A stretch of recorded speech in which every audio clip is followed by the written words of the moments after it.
Welcome to solution classes friend. તો friend, જે રીતના મેથ્સ સિરીઝ ચાલુ છે તો તમારા માટે આ મેથ્સ સિરીઝનો ક્લોકમાં આ સેકન્ડ પાર્ટ છે.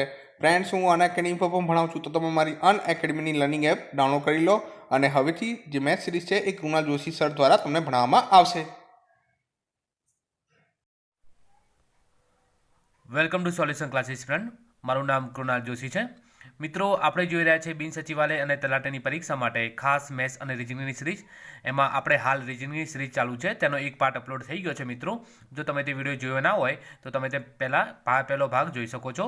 અને મિત્રો, એ પહેલાં તમને ખાસ હું જણાવી દઉં કે આપણે બિન સચિવાલય અને તલાટીની પરીક્ષાના અગત્યના વિડીયો આપણે અનએકેડમી લર્નિંગ એપ પર મૂકી દીધા છે. મિત્રો, તો આજે જ મિત્રો અનએકેડમી લર્નિંગ એપ ડાઉનલોડ કરીને ત્યાં કૃણાલ જોશી અને અમૃત શુક્લા સર્ચ કરીને તમે બિન સચિવાલય માટે ખાસ એવા બંધારણ, જાહેર વહીવટ અને બીજા અગત્યના વિડીયો તમે જોઈ શકો છો. મિત્રો, તો આજે જ અનએકેડમી લર્નિંગ એપ ડાઉનલોડ કરો.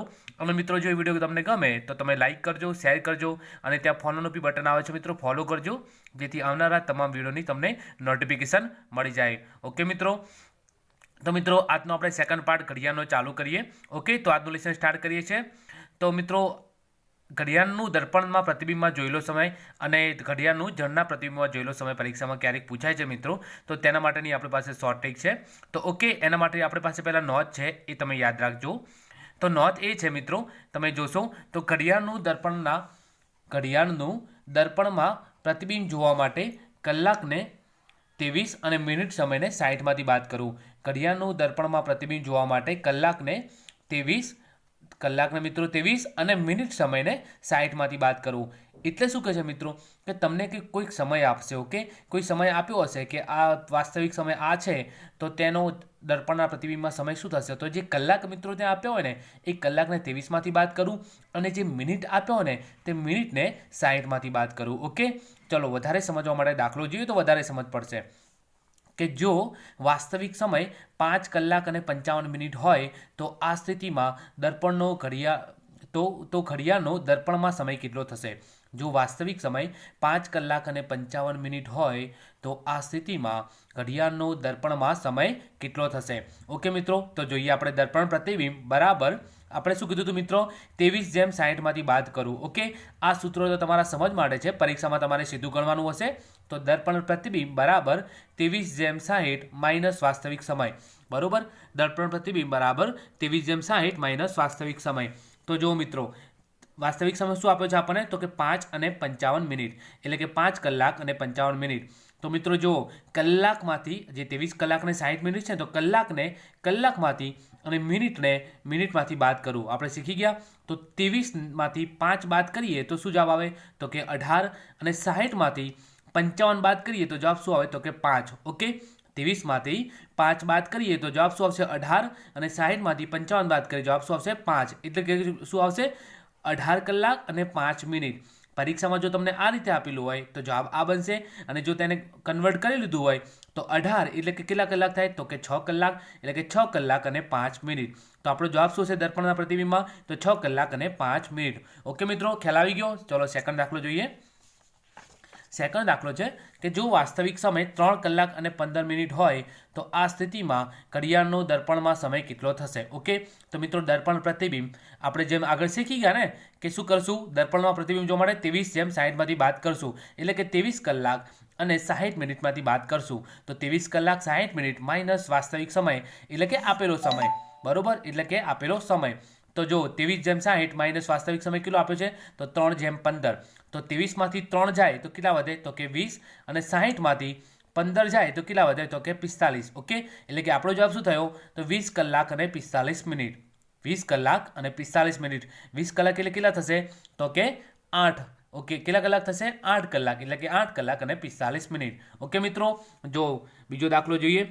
તો જો 4 કલાક અને 40 મિનિટનો દર્પણ પ્રતિબિંબ શોધવાનો છે, તો 4 કલાક 40 મિનિટ, તો દર્પણ પ્રતિબિંબ બરાબર 23/60 માઇનસ 4 કલાક 40 મિનિટ, એટલે કે 23માંથી 4 જાય તો કે 19. અને 60માંથી 40 જાય એટલે કે 20, એટલે કે જવાબ થશે 19/20, એટલે કે 7 કલાક અને 20 મિનિટ. 7 કલાક અને 20 મિનિટ. ઓકે, જો સેમ 9 કલાક અને 25 મિનિટ માટે જોઈએ તો દર્પણ પ્રતિબિંબ પરીક્ષામાં તો તમારે મિત્રો સીધો કરવાનો, 23માંથી 9 બાદ કરી દેવાના અને 60માંથી 25 બાદ કરવાના, એટલે કે કલાકને કલાક, મિનિટને મિનિટમાંથી. તો 23માંથી 9 જાય તો કે 14 અને 60માંથી 25 જાય તો કે 35, એટલે કે જવાબ થશે 14 કલાક 35 મિનિટ. એટલે કે 2 કલાક અને 35 મિનિટ. ઓકે, જો લાસ્ટ જોઈએ મિત્રો તો કે 12 કલાક અને 30 મિનિટ, 12 કલાક 30 મિનિટનું દર્પણ પ્રતિબિંબ કેટલો થશે?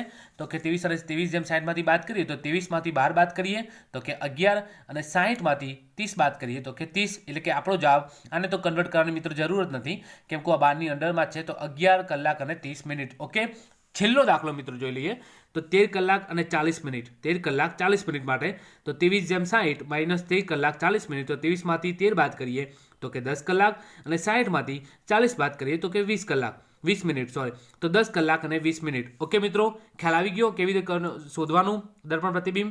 તો તેના માટે આપણે મિત્રો ફરીથી એકવાર વિડીયો જોઈ લેજો તો તમને પ્રેક્ટિસ જેવી થશે મિત્રો. ઓકે, ચલો હવે જોઈએ આપણે ઘડિયાળનું જળમાં પ્રતિબિંબ શોધવા માટે કેવી રીતે શોધવાનું મિત્રો. તો જો ઘડિયાળનું જળમાં પ્રતિબિંબ જોવા માટે મિત્રો, તો એના માટે બી ખાસ નોંધ છે, યાદ રાખજો કે ઘડિયાળનું જળમાં પ્રતિબિંબ જોવા માટે આપેલ સમયને 18/30માંથી બાદ કરવું. શેમાંથી મિત્રો? જો 18/30માંથી બાદ કરવું, અને જો મિનિટ સમય 30 કરતાં વધારે હોય તો 17/90માંથી બાદ કરવું. ઓકે મિત્રો, અહીંયા બે વસ્તુ આપણે યાદ રાખવાની છે, 18/30 અને 17/90. જો મિત્રો, જો આપેલ સમય 30 મિનિટ કરતાં ઓછો હોય, તમને જે સમય આપેલો હોય ને કે જેનું જળ પ્રતિબિંબ શોધવાનું હોય, જો એમાં મિનિટ એ 30 કરતાં જો ઓછી આપી હોય ને તો 18/30માંથી બાદ કરવું, એટલે કે 18 કલાક અને 30 મિનિટમાંથી બાદ કરવું. અને જો મિનિટ સમય 30 કરતાં વધારે હોય તો 17/90માંથી બાદ કરવું. બસ મિત્રો, આ બે જ યાદ રાખશો, 2 સેકન્ડમાં જવાબ આવી જશે. જો દાખલો જોઈએ કે જો વાસ્તવિક સમય 4 કલાક અને 25 મિનિટ હોય તો આ સ્થિતિમાં ઘડિયાળનો જળના પ્રતિબિંબમાં સમય કેટલો થશે? બરોબર, તો જો પહેલાં અહીંયા જો સમય શું આપ્યો છે તો કે 4 કલાક અને 25 મિનિટ. આપણે મિત્રો જોવાનું શું છે? મિનિટ. તો મિનિટ કેટલી છે? 25, એટલે કે કેટલી છે? તો કે 30 મિનિટ કરતાં ઓછી. શું છે? 30 મિનિટ કરતાં ઓછી, એટલે કે જળમાં પ્રતિબિંબ તો 18/30, એટલે કે 18/30માંથી બાદ કરવાનું. 30 મિનિટ કરતાં ઓછી હોય તો 18/30માંથી બાદ કરવાનું, તો 18 કલાક અને 30 મિનિટ માઇનસ 4 કલાક અને 25 મિનિટ. તો સેમ આગળ શીખ્યા તેમ કલાકને કલાકમાંથી અને મિનિટને મિનિટમાંથી બાદ કરવું, એટલે કે 18માંથી 4 જાય તો કે 14 અને 30માંથી 25 મિનિટ જાય તો કે 5, એટલે કે જવાબ આપણો થશે 14 કલાક અને 5 મિનિટ, એટલે કે 2 કલાક અને 5 મિનિટ. મિત્રો ખ્યાલ આવી ગયો?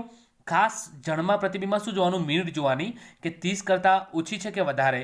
ઓછી હોય તો 18/30માંથી અને વધારે હોય તો 17/90માંથી બાદ કરવું. ઓકે, જો વધારે દાખલો જોઈશું થોડો ખ્યાલ આવી જશે તમને. કે અહીં શું આપે છે કે જો વાસ્તવિક સમય 6 કલાક અને 45 મિનિટ હોય તો આ સ્થિતિમાં ઘડિયાળનો જળમાં પ્રતિબિંબમાં સમય કેટલો થશે?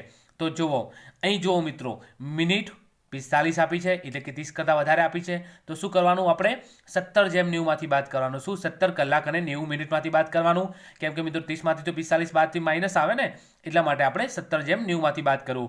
ઓકે, તો 17/90માંથી બાદ કરીએ 6 કલાક અને 45 મિનિટ, તો 17માંથી 6 જાય તો કે 11 કલાક, 90માંથી 45 જાય તો 45 મિનિટ, એટલે કે જવાબ થશે 11 કલાક અને 45 મિનિટ. ઓકે મિત્રો, જો સેમ આ રીતે 3 કલાક 45 મિનિટ આપ્યો છે તો જળમાં પ્રતિબિંબ બરાબર મિનિટ 30 કરતાં વધારે છે તો 17/90માંથી બાદ કરશું, તો 17 કલાક 90 મિનિટમાંથી બાદ કરશું, તો 17માંથી 3 જાય તો 14 અને 90માંથી 45 મિનિટ જાય તો 45, એટલે કે આપણો જવાબ થશે 14 કલાક 45 મિનિટ. પરીક્ષામાં આ રીતે આપેલું તો આ રીતે ગણવાનું, અને એને કન્વર્ટ કરી દીધા હોય તો 14 એટલે કેટલા કલાક થાય ઘડિયાળમાં? તો કે 2 કલાક, તો 2 કલાક અને 45 મિનિટ. ઓકે, જો અહીંયા 2 કલાક 20 મિનિટ આપ્યું છે. અહીં જુઓ મિનિટ શું છે મિત્રો? તો કે 30 કરતાં ઓછી છે. આપણે શોધવાનું છે જળમાં પ્રતિબિંબ. મિનિટ 30 કરતાં ઓછી છે તો શું કરશું? 18/30માંથી બાદ કરશું, તો 18/30 માઇનસ 2/20, એટલે કે 2 કલાક અને 20 મિનિટ. તો 18માંથી 2 જાય તો કે 16 અને 30માંથી 20 જાય તો કે 10, એટલે કે જવાબ થશે 16 કલાક અને 10 મિનિટ, એટલે કે 4 કલાક અને 10 મિનિટ. ઓકે, ચલો મિત્રો છેલ્લો દાખલો જોઈ લઈએ. તો 7 કલાક અને 10 મિનિટ આપ્યો છે. મિનિટ 30 કરતાં ઓછી આપી છે, તો શું કરશું? 18/30માંથી બાદ કરવાનું, તો 18/30 માઇનસ 7/10, તો કલાક ને કલાક, એટલે કે 18માંથી 7 જાય તો કે 11 અને 30માંથી 10 જાય તો કે 20. ઓકે, એટલે કે જવાબ થશે 11 કલાક અને 20 મિનિટ. ઓકે મિત્રો, ખ્યાલ આવી ગયો?